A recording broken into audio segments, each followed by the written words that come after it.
So on the heels of Nebraska signing Trey Taylor, I said Braylen Warren he will be the most highly coveted quarterback to come out of Nebraska. I think is undeniable. At this point, yeah. I mean, yeah. And he still has 2 more years. Yeah, there So, isn't so we're talking like upwards of like 30 offers, right? mhm. Like By the time we're done. if he balls out this fall, because that'll be kind of the inflection point. And he's gonna camp too. So he'll camp well because he's got like physically can do whatever you want him to do. So if he camps well, which he will, and then he balls out this fall, that's where it's really going to Like what do you go nuts. What would you extrapolate for one Braylen Warren? Oh, I mean, certainly a 4-star. Yeah, I don't think that I don't think that's even a question. Are we talking Carter Nelson, Christian Jones? Actually, Carter Nelson probably. Yeah. I mean, Chris Septak maybe. Septak was it was my guy. Not Septak, Steinkühler. Yeah, Baylor Steinkühler. Zach Potter was 4-star, highly coveted guy. Steinkühler was the highest rated. Steinkühler, as far as recruiting service rankings, Steinkühler is the highest rated recruit. Only 5-star. Yeah, like consensus 5-star that Nebraska's produced. Yeah. I mean, he's probably not. Well, he could get to a 5-star. I mean, Trey Taylor was like the only commit that could keep us from hand wringing over B, and he doesn't have a bigger fan than me that's not named Steve Warren. Mm-hmm. Or I think you're. I'm trying to. There isn't a quarterback that's been as much as I'm a huge fan of Zane Flores, which hopefully he actually is healthy this year and plays. They're losing quarterbacks. Well, I think 2 more quarterbacks hit the portal, and because they had like 8 of them. So like, I think the cream is rising to the top. So, and hopefully, last year, if people didn't know, it's so weird. Like, okay, Husker fans so weird with like kids that go out of state, and I don't get it. Like, Nebraska didn't offer Zane, but you still like when people talk about Zane, you still like to bash him. Nebraska didn't offer him. He didn't have a choice. Like, and now you're bashing him because he's been injured for 2 years. Like, you did have a coach that came in and was going to crash his celebratory state championship party, though. Right. And at the last minute did not. Yes. Be inappropriate. But you get what I'm saying. Like, and Mel did say, Dad did say, thanks, but no thanks. We're committed. Mm-hmm. Right. And so, but there's people that are still bashing that kid, and it's weird. Like, he didn't have the option to choose you, really, like when he committed and all that stuff, like the summer, like kids normally do, didn't have the option. And then like, same thing with the Xavier Watts thing. I'm going to soapbox here. Sorry. Xavier Watts chose Notre Dame, not over Nebraska. That didn't happen. Like, that did not happen. He chose Notre Dame because Nebraska didn't think he could run fast enough. That's what happened. Like, that's the facts. That's what happened. He didn't choose to go somewhere else over Nebraska. That's not what happened. Like, I lived it. That I was on freaking vacation, drove to Omaha to do a 3-minute interview with the guy, and drove back to vacation, like with my family. I know what happened. Like, and Nebraska fan the other night was talking crap about Xavier Watts, and it's like, bro, like that isn't the situation. He didn't choose Notre Dame over Nebraska. Nebraska chose to offer him, but at the end of the day, they weren't ever going to take it. So, like, what was he going to do? Situations like that just drive me nuts. Like, it just, I don't know. And maybe I am too much for kids. No, it's not really that, because I used to say that, and then I would feel bad. Like, I don't want to make me seem like I'm a better person because I'm universally for kids. Some people are just more pro Nebraska than they are pro non-Nebraska. So I don't have any problems with that. So here's where it is. I just don't like the hoping the worst for a kid. Yes. But I don't have any problems with you couldn't care less about somebody that doesn't go to Nebraska though. So here's where it is for me, and I'm sort of the opposite. I know I'm different, but I that doesn't bother me. I'm different, but for a different reason, because I'm not. I mean, you know me. I'm not pro kids necessarily. Like I want them to be treated well. I just, you know how. Yeah. Well, I don't want them to be mistaken, or I don't be like to be mistreated. I just don't want to be a part of it, right? Yeah. So my issue is I'm more pro Omaha and pro Nebraska the state than I am pro Nebraska the program. Like I want the state and my city to be represented. Yeah, that's well. probably another camp, right? That's what it is for me, because like if Watts goes out and balls out at Notre Dame, hell yeah, that's an Omaha guy. If Hunter Sallis goes out and balls out at Wake Forest, hell yeah, that's an Omaha guy. Like St. Thomas goes out and does his thing, or whoever else, right? That's an Omaha guy. I'm riding with those guys, right? That to me, I care more about that. Now, would I love those guys to play for the teams that I like? Absolutely.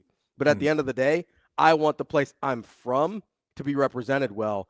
That's why I care about those guys doing well. Because I want more people, and this is where I'm a little bit pro kids, is I want more people to come to the state and recruit the next kid. Yeah, right? I want them to come to the state because Hunter's successful and Zane's successful and Xavier's successful and Teddy Rizek's successful. Yeah, like I want them to come back. I'll cheer for that. I'll cheer for Amarion. Like I'll cheer for. Yeah, there's a bunch of kids at Iowa State I'm going to cheer for, right? Raymer and whoever else. But part of it is, I want Nebraska and Omaha to be represented well. And the next part is, I want the next generation of kid to have those same opportunities. And if you have a bunch of guys that come from Omaha or Nebraska and then flop other places, then the recruiters don't come back. No, I will 100%. Say, I will say this. I was a little disappointed, and I try not to tell people how to fan. I was a little bit disappointed in the responses to Jalen about Marty. But I also get that Jalen had a choice to not tweet it. To not say anything. Probably could have just not said something. Yeah. But it's like I would tell him, that's one of your best friends. Yeah. Like you guys grew up together. If you wanted to publicly say that, I don't have any problems with that either. He can be happy for his friend. That's fine. I think just the problem is fans are and Jalen's not mad at him. He's not like that's the thing that was bugging me. It was like, guys, it just didn't work out. Like he's not cheering for Caleb or Tristan or other guys that are still on that roster. He absolutely is cheering for those guys. Mm-hmm. Like they love. You think Jalen isn't cheering for Teddy Rizek? Like he's cheering. That people don't know the problem is 90% of the time don't know the personal relationships. He was getting cooked. Yeah, because he said great choice. Now, okay, here's where I don't. This is kind of my while we're on this topic. I mean, it felt a certain way. So, do you know why though? It did. Why? Do you know why I think he said it? Because, and I'm totally speculating. Mm-hmm. Because I think the family is in an immediately better spot. Like I think he's cheering for the situation, not so much the school. Sure. Right. That's what I think that's my personal take on it. And that's giving him the benefit of the doubt, which you know him better than most, so that's fair. Yeah. Well, both of them. Yeah. To be honest. Yeah. The one thing with this Marty Brown situation,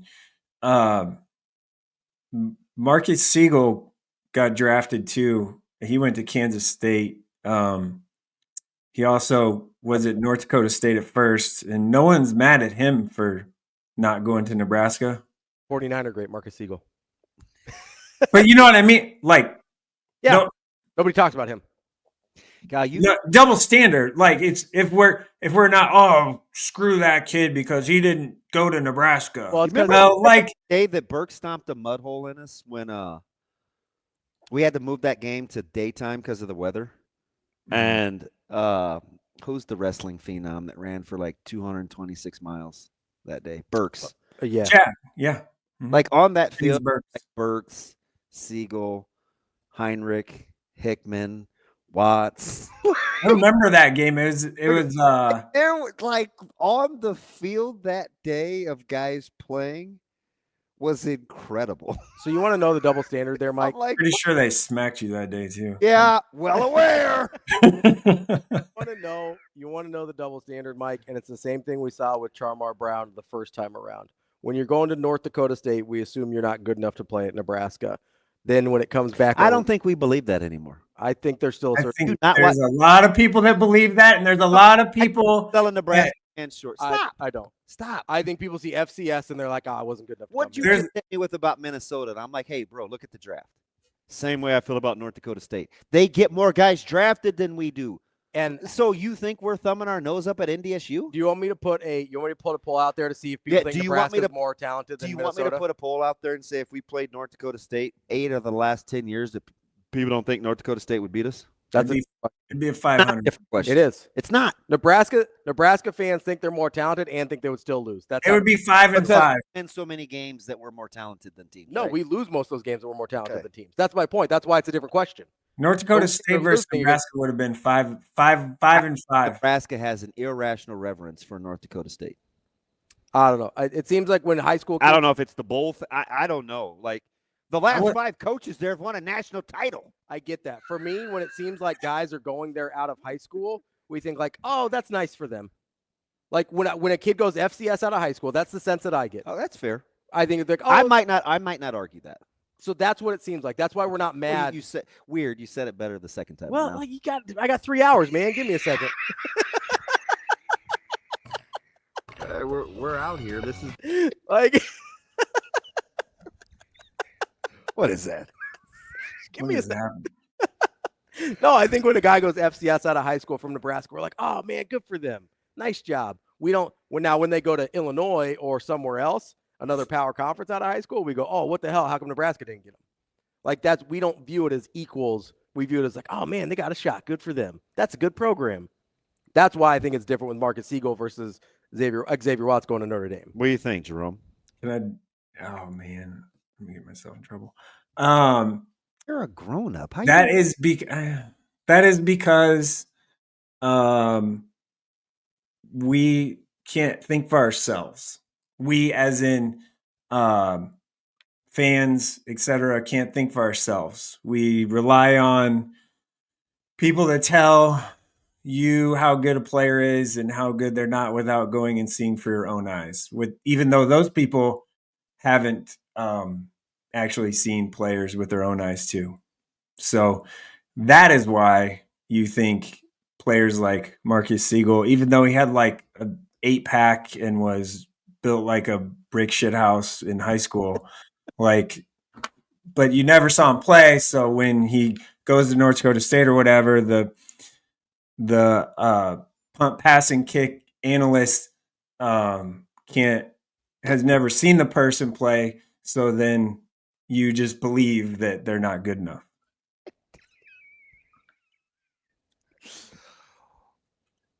Dare I? Yeah, go ahead. What's a punt, pass, and kick analyst? I think I know. I've never heard that a day in my life. It's the first time I've heard it referred to that way, but I think I know what he's talking about. Jerome, what is a punt, pass, and kick? People that just show up when it's convenient. Camp watchers. Yeah. Camp watchers. Okay. Yeah. Camp watchers as opposed to ball watchers, right? That's what we're right. talking. Hey, let me tell you something. And like, I know you can, everyone that does this job or whatever can't do this, but I went to 32 high school football practices last fall in 2 weeks. You know why I went? Not because I'm like, look at me, I'm waking up at 3:30 and driving to Columbus, Nebraska for a practice that starts at 5:30 in the morning. No, I did it because I think there's a player over here. I want to go watch them actually practice and in a team environment and do things like that. That's the reason why I go. So I know what the hell I'm talking about instead of, oh, I might watch one high school football game a year or two and act like I'm the expert. No, I fucking show up. Like, not that hard.